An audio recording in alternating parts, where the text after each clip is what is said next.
Pisces friends, thank you for joining me. It's Terra My Love. I'm David. We're going to do your singles readings for my super single Pisces friends. Completely single. Because we're looking for your soulmate here. We're probably not a person that's in your life or that you've been with before. We're looking forward. This is the right one for you, not your next ex-problem or your next ex-wife or ex-husband here. But the one that's right for you, like you'll be right for them. And I'm going to pull 12 cards here and look at 4 aspects here, called the 4 pillars of a relationship, which is emotional, intellectual, love and sex, and I call it core values and lifestyle here. You know, what do you want out of life? Live in the country, live in the city, you want to have kids, not have kids, you know, want to be married, want to live together. That's core value. Do you believe in this system that's created out of the dying bones of the world or not? That's core value. So let's go ahead and look. Pull 3 cards. This is for their emotional nature. Nice. Maybe there's someone that loves love. 9 of Cups, very much so. So I'm definitely going to be emotional. Got 2 cups out of 3 already, and the Empress. Wow, but very solid. So here we have, thank God, good childhood right out of the chute. They didn't have the terrible childhood, so they won't be telling you those stories.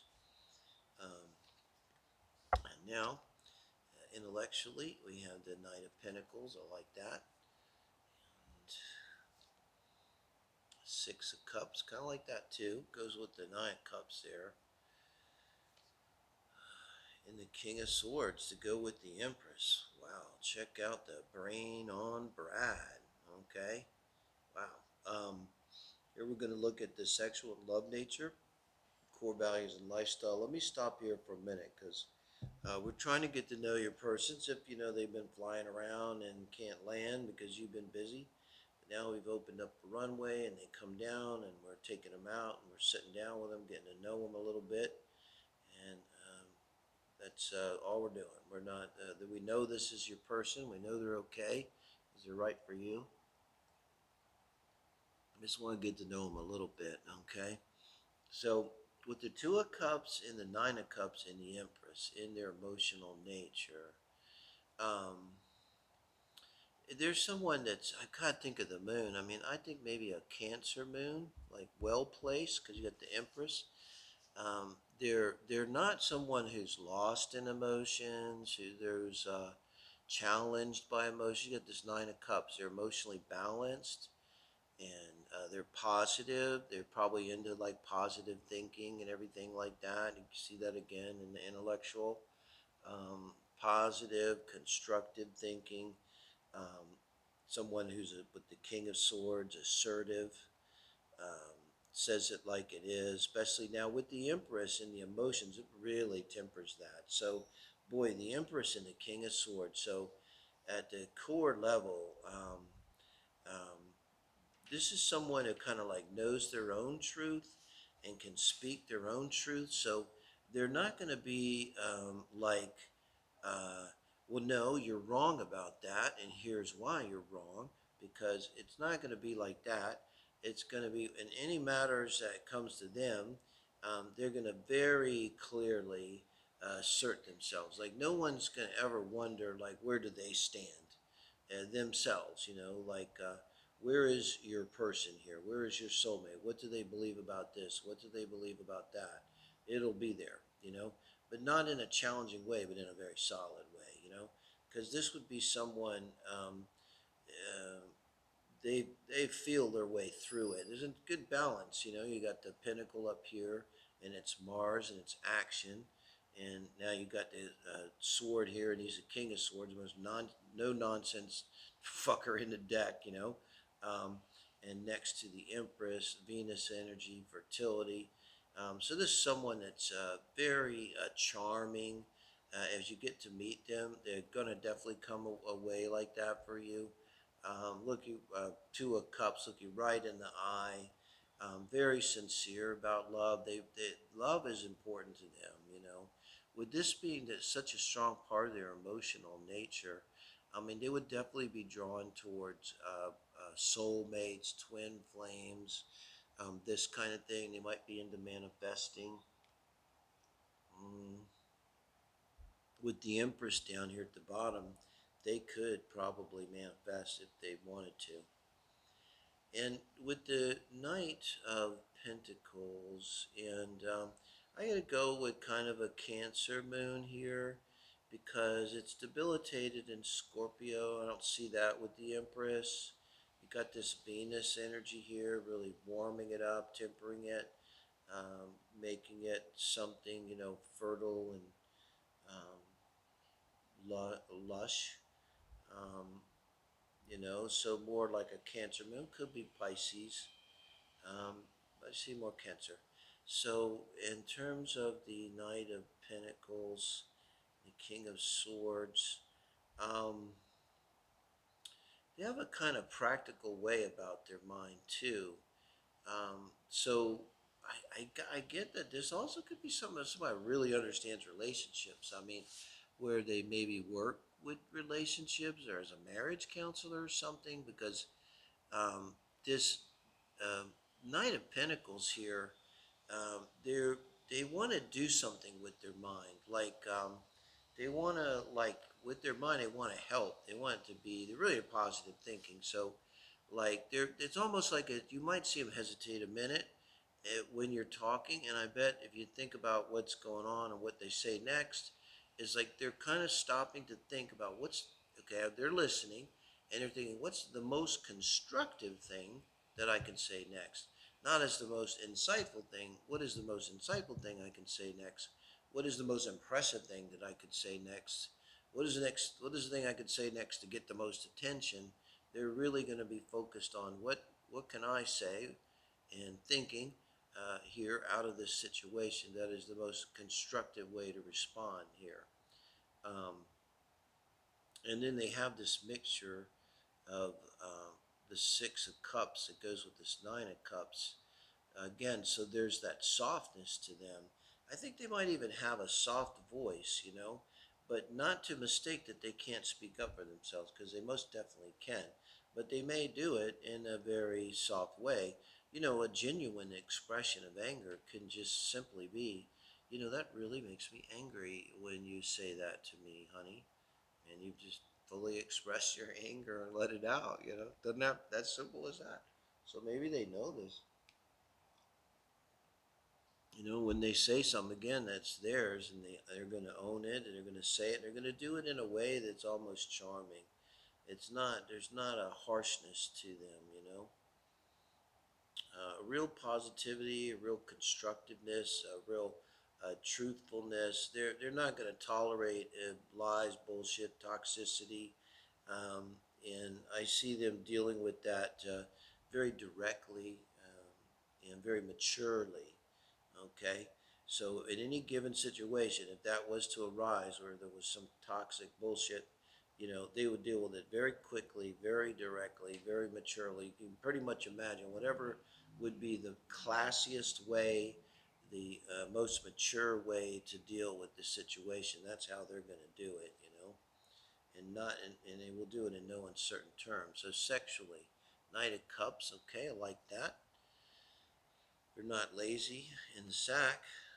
They're maybe not lazy in love. They're going to bring you a cup of coffee in the morning, right? And Knight of Wands. Look at the volcano in the background.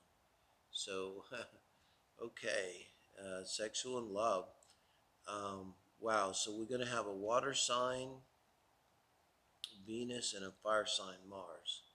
Let me get back to that here. In the Five of Wands. Okay. Um, man, um, as reserved as they are in general, and kind of there's a refinement about them. Like this is someone that can fully assert themselves in no uncertain terms and effectively without raising their voice. They don't even need to raise their voice. They don't need to yell. and everyone will understand that you know they're asserting themselves and act accordingly. I think here. hmm But in terms of love, I'm picking up on the moon here, maybe a Cancer moon. Sometimes I pick up on the Mercury.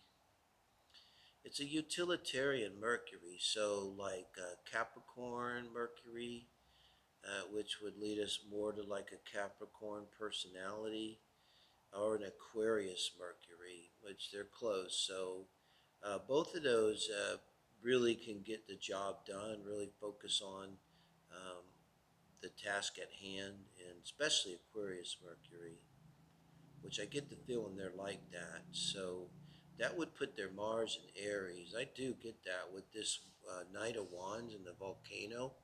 And this would put their Pisces in their Venus in Pisces. So I'd look for a Venus in Pisces and a Mars in Aries.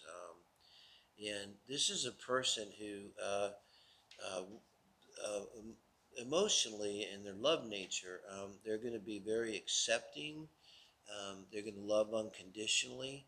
You always got to keep in mind with a Pisces Venus that they don't love just you. So you'll be out somewhere, and they're very loving, towards everyone. Now, I'm Venus in Scorpio, it's a little triggery, shouldn't be, but they truly have that. And now, at the same time, you have that Aries Mars. So, Aries Mars is like you lock eyes at a bar and you're doing it in the bathroom.